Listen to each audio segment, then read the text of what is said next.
Moi, j'ai développé le terme, je ne sais pas si c'est moi qui l'ai développé, en tout cas, j'ai introduit à ma façon le terme d'anatomie sociale, par analogie avec l'anatomie physiologique, corporelle. C'est-à-dire, on parle d'un corps social aussi. Et l'astrologie, pour moi, est une clé fondamentale de l'anatomie sociale.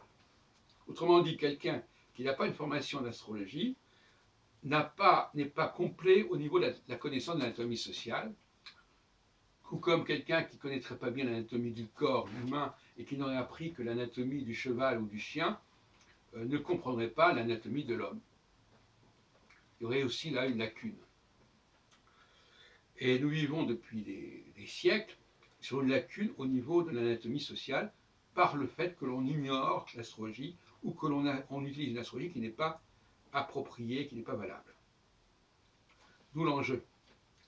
L'anatomie permet, quand on a une bonne connaissance de l'anatomie, on voit déjà les dysfonctionnements, parce que si on ne sait pas où est la norme, on ne peut pas savoir s'il y a quelque chose d'anormal, et on ne peut pas non plus rétablir la norme, puisqu'on ne sait pas où est la norme. Donc on ne sait ni d'où ça vient, ni où il faut aller. Il y a donc deux trous. On ne connaît pas l'origine, puisqu'on ne sait pas où est la norme, et on ne sait pas comment revenir à la norme, et comment on est sorti de la norme.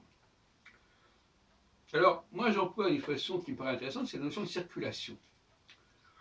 De la même façon qu'en anatomie, on parle de circulation du sang, on décrit des circuits.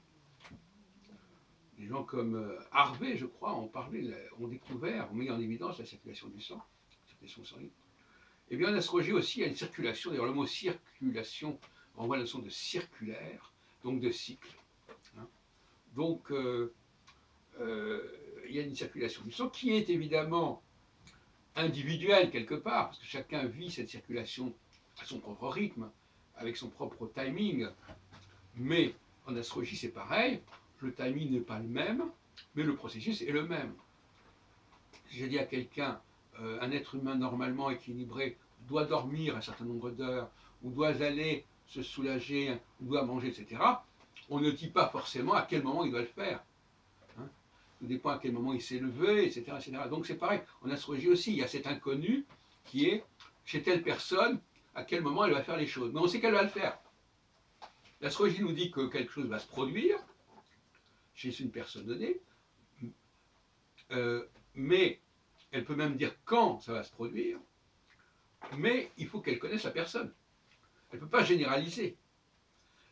Donc l'anatomie, quelque chose qui est à la fois général et à la fois qui doit s'appliquer à un cas particulier. Et je terminerai en disant que l'anatomie sociale, c'est une description optimale d'un fonctionnement social,